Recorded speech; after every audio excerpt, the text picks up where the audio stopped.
The strange but true story featured on this podcast contains details some people may find distressing. Listener discretion is advised. I'm Chyaz Samuel and things are about to get weird. Welcome back, you lovely lot. Thank you so much for joining me for episode 9 of Things Are About to Get Weird. I'm sure most of you know the drill by now, but if you're new here, this is a podcast dedicated to the stranger things in life, from true crime and tales of bizarre phenomena to unsolved mysteries and odd happenings from around the world. If you can't resist a good strange but true story, you're definitely in the right place. Now, when you saw the title of this episode, I'm sure some of you were expecting that this would be a run-of-the-mill explanation of the Avril Lavigne clone theory that's been circulating around the internet for the past few years. The one that claims the real Avril Lavigne died and was replaced by a doppelganger. And whilst I will, of course, be laying out the details of the theory, what I'm also going to be doing is debunking it. I know, a bit of a plot twist, but in truth, the strangest thing about this story is the way that it spread and got totally out of control. As I hope to show in this episode, sometimes when you see a weird rumour unfolding from more of an inside perspective, you don't realise how huge it's become until it's suddenly being incorrectly presented as almost factual on a global scale. Allow me to explain. There's really no other way for me personally to start this story other than to tell you about my own experiences as an Avril Lavigne fan. But just in case anyone listening doesn't know anything about Avril Lavigne, Avril is a Canadian musician. She was born on the 27th of September 1984 in Belleville, Ontario, and she's released 7 studio albums to date. She's had a hugely successful career and has definitely had somewhat of a resurgence lately as part of this 2020s pop-punk revival that we're seeing. Although for long-time fans like me, she never really went away. She just had a quieter few years, which we'll talk more about later. Now, anyone who's followed me online for a while will already know this, but I have loved Avril and her music from day one, ever since the first time I heard Complicated on the radio in 2002. And in many ways, it's kind of hard for me to explain how much she impacted my life as a teenager. Avril hugely inspired my music taste. She acted as a gateway artist to so many bands and subgenres and other artists, as well as my personal style. As I bore a passing resemblance to her, I even did a little bit of Avril lookalike work as a teenager, and whilst yes, it's very cringy in hindsight, it goes to show how much of an icon she was and still is. I actually even met Avril in 2011 after her show in Manchester. It wasn't a paid meet and greet or a photo op or anything like that. I happened to be with a couple of people who know her and know her team, and we were lucky enough to hang out with her backstage for 20 minutes or so, and I'll be sure to post a picture of us together on Instagram for reference. Now, after hearing all of that, I would completely forgive you for thinking that this episode might be a little biased. Of course, a dedicated Avril Lavigne fan is going to defend her and try to discredit this theory that's been so insidious online for so many years now. But in reality, my status as a dedicated fan is the reason I'm so easily able to debunk it. Things which might look a little bit odd to non-fans or even casual fans are things that I'm able to explain with no problem. I've been there from the very start and I've watched her career progress in real time, so I have a lot of knowledge of the details of her journey. If you're confused, fear not, as I'm about to go back to basics and give you a full rundown of what on earth this theory is all about. Since the very early days of her career, rumours and false stories about Avril have always seemed to crop up.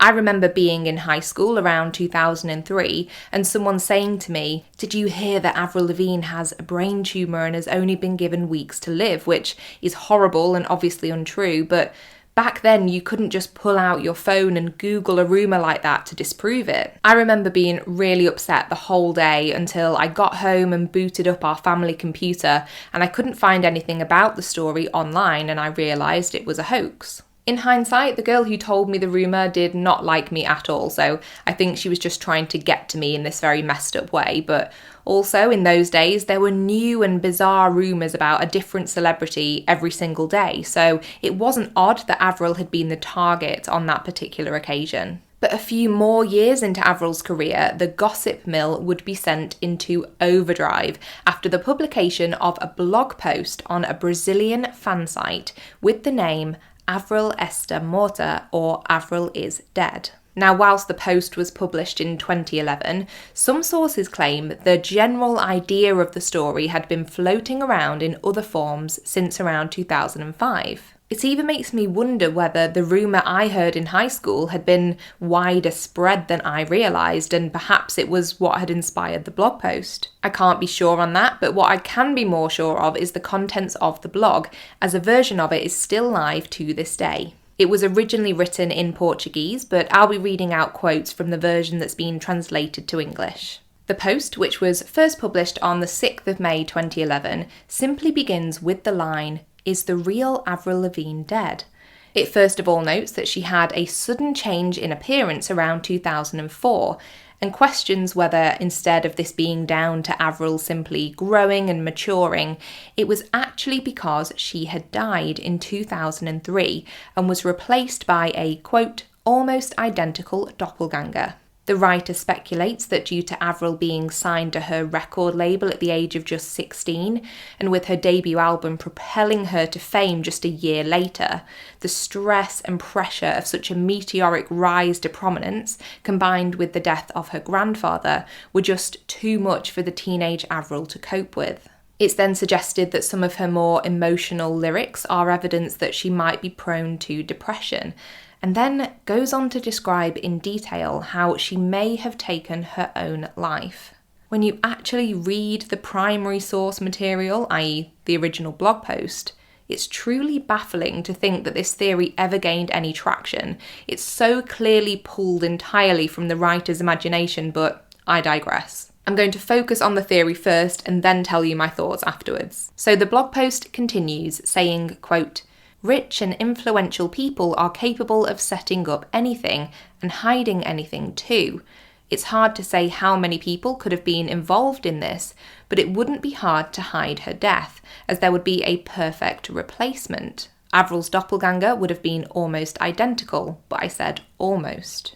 The idea they then presented was that an almost identical lookalike went on to impersonate Avril, but would leave little clues about what had happened along the way. For example, Avril's second album was called Under My Skin.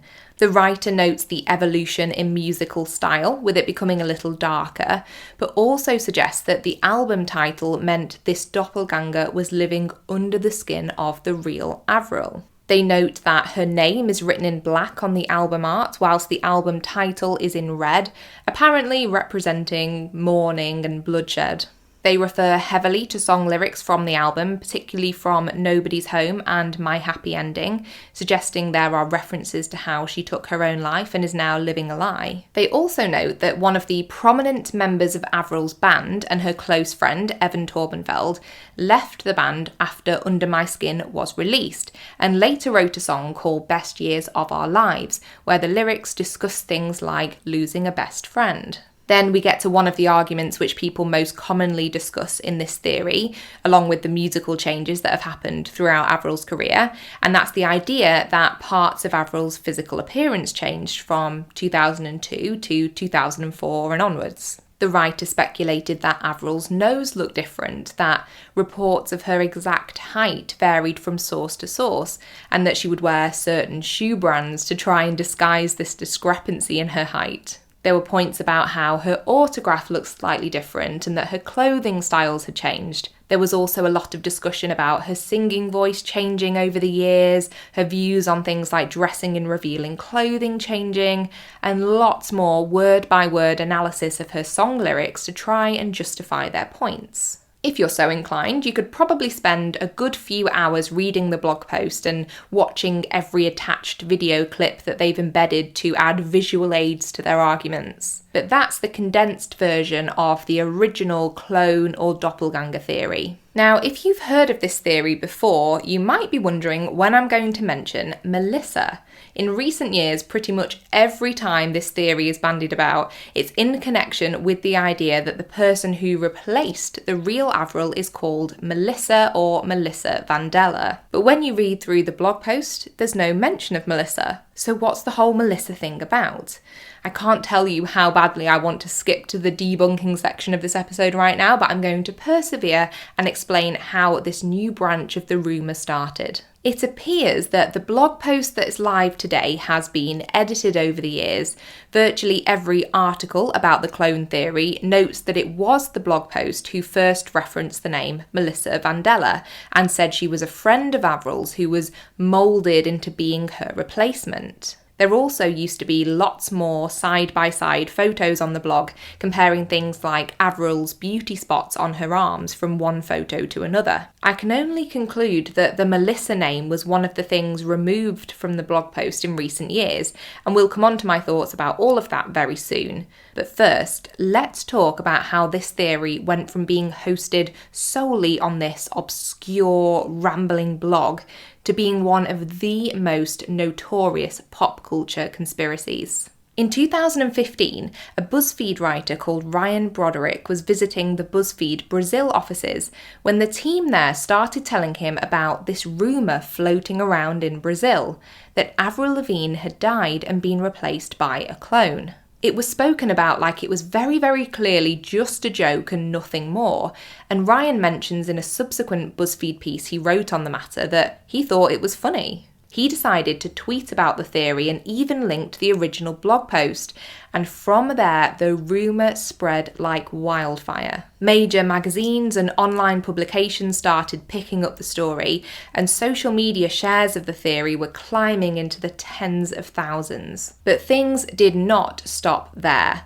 In 2017, the rumour resurfaced once again, with YouTubers like Shane Dawson creating viral videos about it, and a thread on Twitter ended up providing one of the key pieces of apparent evidence believers still latch onto to this day. A user on Twitter found a photo where Avril had the name Melissa written across the back of her hand, and for many people this served as proof that the doppelganger was trying to tell the public the truth. By this point, the theory was crossing over into true conspiracy territory. People were becoming convinced it was true on a mass scale. Endless comments were being written under Avril's social media posts, referencing the rumour, asking if it was the real Avril posting or if it was in fact Melissa, and this is still going on to this day. If you've only stumbled across me by listening to this podcast, you might not know that I also create TikTok videos about the music I love, and several of my most viral videos on the platform are related to Avril Lavigne in some way. Because of my passing resemblance to her, I am constantly asked what I think of the theory, and I've had countless comments speculating about whether I'm another clone or even the real Avril, which is clearly ridiculous. I don't even look that much like her.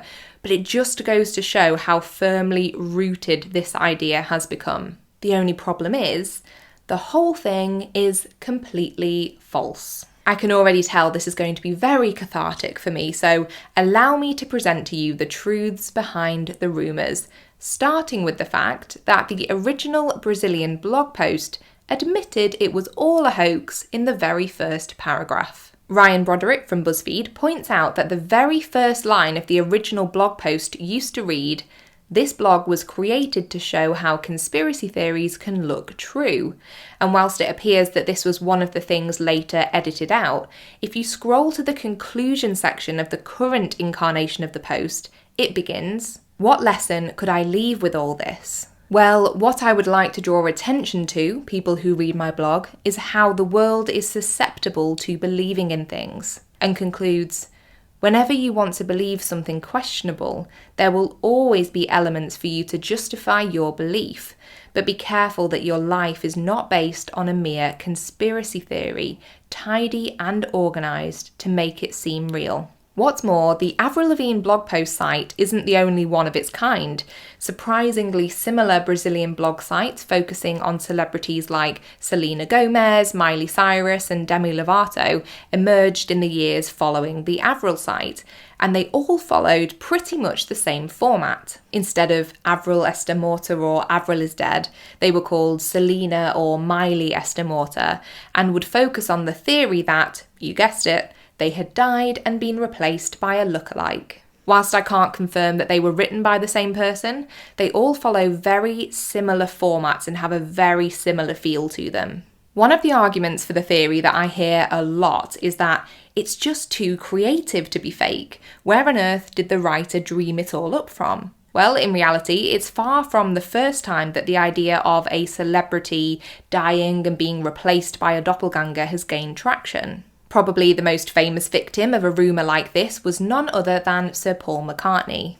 This theory, which first started circulating around 1967, was even featured in Time magazine's 2009 feature documenting 10 of the most enduring conspiracy theories of all time. And what name was given to this rumour? It was, of course, Paul is dead. For the sake of time, as I have a lot more to say about Avril Lavigne in this episode, I won't go any deeper into the Paul McCartney theory, but do check out that Time magazine piece if you'd like further information.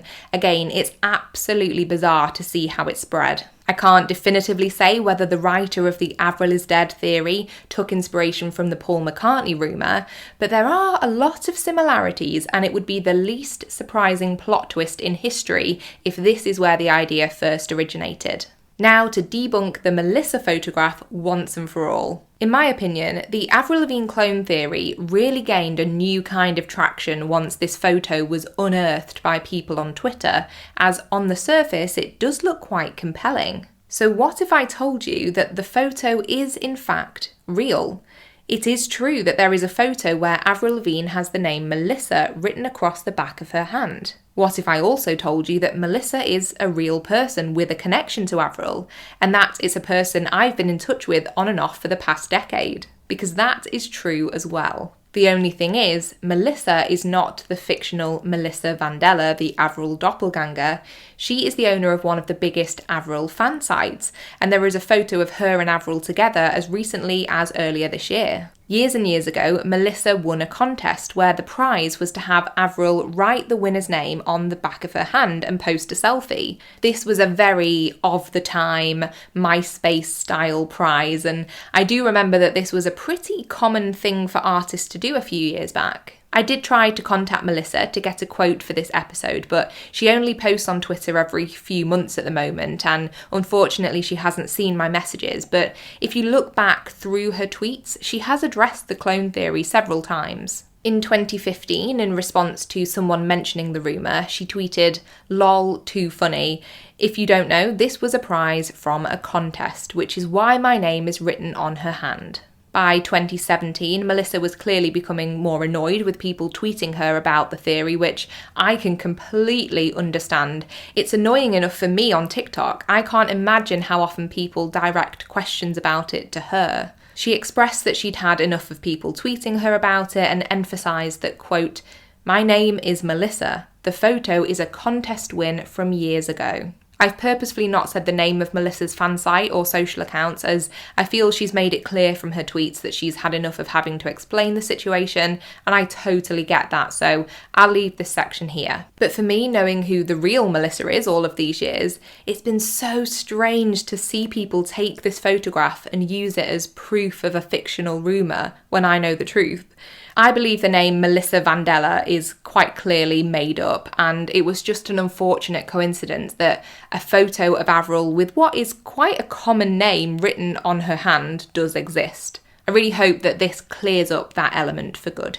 Okay, let's dive into the heart of what the original blog post author was trying to draw attention to when writing the Avril is Dead theory.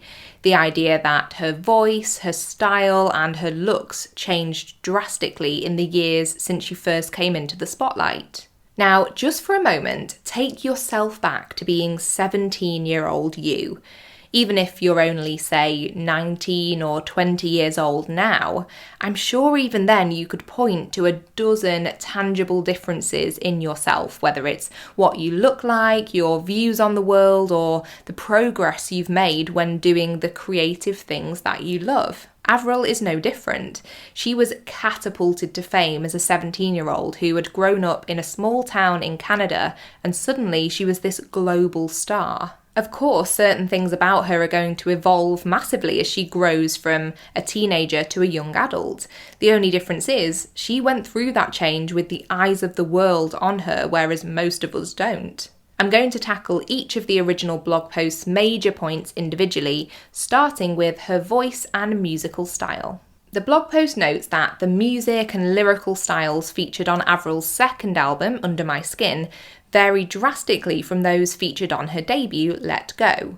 And it's clear that this is true. Let Go was a mixture of light-hearted pop-punk and skater pop, along with some light rock and even a tiny bit of a country vibe at times, especially in songs like My World. Flash forward to Under My Skin 2 years later, and there absolutely is a darker vibe, with some of the tracks like Forgotten even venturing into the post-grunge and gothic subgenres. But what I think people fail to remember when discussing this theory is that with Avril being signed to such a major label and being as big of a star as she was, it's likely that every choice made was done so pretty deliberately. On Let Go, Avril was finding her feet, and much of the record was written by Avril along with the legendary production trio The Matrix before she was even famous. Some tracks or bonus tracks on the album were even versions of songs that Avril had written when she was about 15 years old and not even signed to a label. Think about what she must have learned, not only about herself, but about the world, between being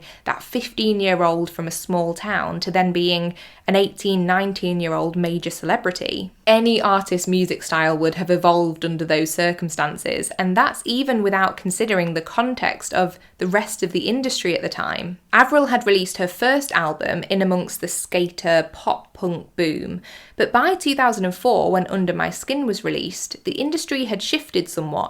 Bands like Evanescence had hit the mainstream in that gap between Avril's first and second albums, and their 2003 album Fallen had helped bring about this huge gothic rock revival.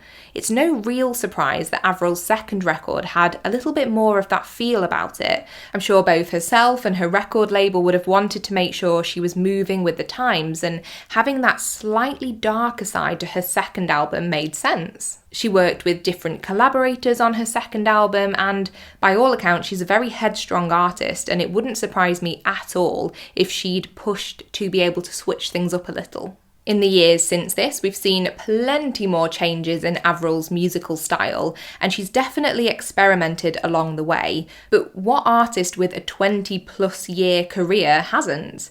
She's now 38 years old, and whilst people like to pick out various songs from her catalogue and say things like, "You're telling me the real Avril Lavigne would release a song like this," but I doubt that any of us could look at creative projects we worked on as teenagers or young adults and say we've not evolved past them. As for her voice itself, there are plenty of side-by-side clips that you can watch of Avril singing her hits like Complicated in both 2002 and in later years. And whilst there may be some slight differences, to my ears, this is clearly down to Avril's voice maturing and her technique evolving. The changes aren't drastic by any means, and I don't even think there's that much of a change between her voice in 2002 and in 2004. And I'm sure that if any of us had to sing the same songs over and over again, we'd end up tweaking the way we sang them as the years went by too. Also, remember the song I referenced earlier, Best Years of Our Lives, released by her former bandmate Evan Torbenfeld? What the blog post fails to mention is that this song was a collaboration with Avril. She literally sings on the track, and the lyrics are a clear reference to their changing friendship. Why would Evan choose to work with the person he thought was a doppelganger? It's just another argument in the theory that makes no sense. It's a similar story when it comes to Avril's clothing style. She was very much pushed as the anti-Britney by the press during the early days of her career, and she favoured tank tops and Converse over short dresses and heels. But by 2004, we were seeing Avril be more adventurous in her style, wearing things like corsets and tutus during the Under My Skin era, as well as dyeing her hair blonde from her natural light brown. And my view is that the Clone Theory blog post author could have found this jarring.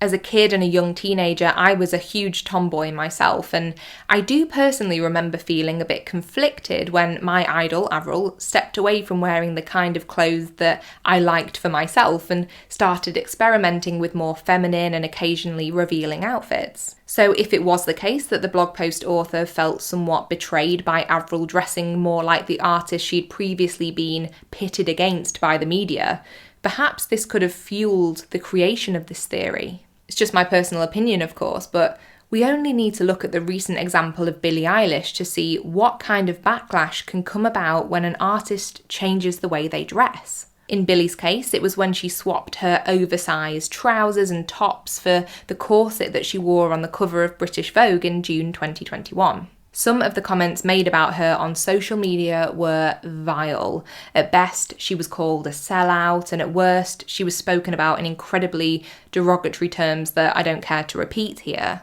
In my opinion, I think it was perhaps easier or more convenient for some original Avril Lavigne fans to believe that she died and was replaced by a clone than to face the fact that their idol grew up and changed. For anyone who wasn't around when Avril first came onto the scene, she had a seriously hardcore fan base in those early years, and she still does to this day. With the release of more upbeat, pop-leaning songs like Girlfriend in 2007 and then the Hello Kitty era of 2013, 2014, it added more fuel for people who were looking back to try and pinpoint these leaps in her style that could prove the clone theory. In reality, she is an artist with a long career who has dipped into many different styles along the way, no different to people like Taylor Swift, Rihanna, or Ariana Grande. I'm not going to dedicate too much time to the blog post claims that Avril's physical features changed from 2002 to 2004, 2005, because honestly, I think she looks pretty much the same. If there's any conspiracy theory about Avril Lavigne we should be giving credit to, it's that she is a vampire who doesn't age. A joke, of course, but it's no sillier than the clone theory at this point. Many of the side-by-side photos that were in the original blog post and have since been removed are still available on Twitter and other articles. The two photos used to try and prove that Avril's nose looks different are pretty ridiculous, comparing two images with different angles, different lighting and shadows, and if you watch any video footage of Avril, her nose looks quite different from different angles, as do most people's. Plus, even if her nose had genuinely changed in appearance, which I don't believe it has, surely cosmetic surgery would be a more plausible explanation than being replaced by a clone. There's also a side-by-side image showing that Avril's arm appears to have a couple more small beauty spots on it than it did a couple of years earlier. Firstly, it's not uncommon for teenagers to develop new beauty spots, and secondly, the photos are comparing a candid photo with one from a photo shoot, which would presumably have been retouched. For me, these points are some of the most redundant. I don't see any major changes in Avril's looks bar what you'd expect for someone who was once 17 and is now 38. As for the discrepancy in the reporting of her exact height, how many of us can, hand on heart, say that we know our height to the centimetre? I certainly don't. I mean, were these publications measuring Avril in their interviews? Did she only wear one style of shoe for years so that she never changed height? No, of course not. I'm sure every celebrity on the planet has had their height incorrectly recorded at one time or another, and Avril is no exception. As for her autograph or handwriting allegedly changing slightly, have you ever looked back at any of your old notebooks or any paperwork from when you were a teenager? I know that my writing looks different now than it did then. To be honest, my writing can look different from 1 hour to the next depending on how much attention I'm paying when I'm writing something down. Every autograph of Avril's that I've ever seen looks pretty much the same as it did in the early years of her career, so this point always felt like a real reach to me. So what has Avril herself said about the clone theory? Not a huge amount, and I can't blame her really. It must be very strange to scroll through the comments of every single thing you post online and have people asking if it's the real you or if you died in 2003. But in 2018, she was asked about the theory on an Australian radio show, and she told the hosts Kyle and Jackie O, "Some people think that I'm not the real me, which is so weird. Why would they even think that?" In 2019, she told Entertainment Weekly, quote, "It's just a dumb internet rumour and I'm flabbergasted that people bought into it. Isn't that so weird? It's so dumb. And I look the exact same. On one hand, everyone is like, oh my god, you look the same. And on the other hand, people are like, oh my god, she died." It must be really strange. I honestly can't imagine if this was a rumour that you had to hear about yourself. Avril's ex-husband, Derek Whibley, is quoted in an interview with NME.com saying that Avril's dead and has been replaced by a clone. "I'm not surprised it was invented. I'm surprised it gained any traction because it's ridiculous and the dumbest thing I've ever heard. What's weird is a really good friend who I'd known for a while brought it up to me saying, 'Dude, did you hear the theory about Avril?' I'm like, 'Yeah, I know, it's ridiculous.' Then he's like, 'Yeah, but there's some strong arguments, it's pretty convincing.'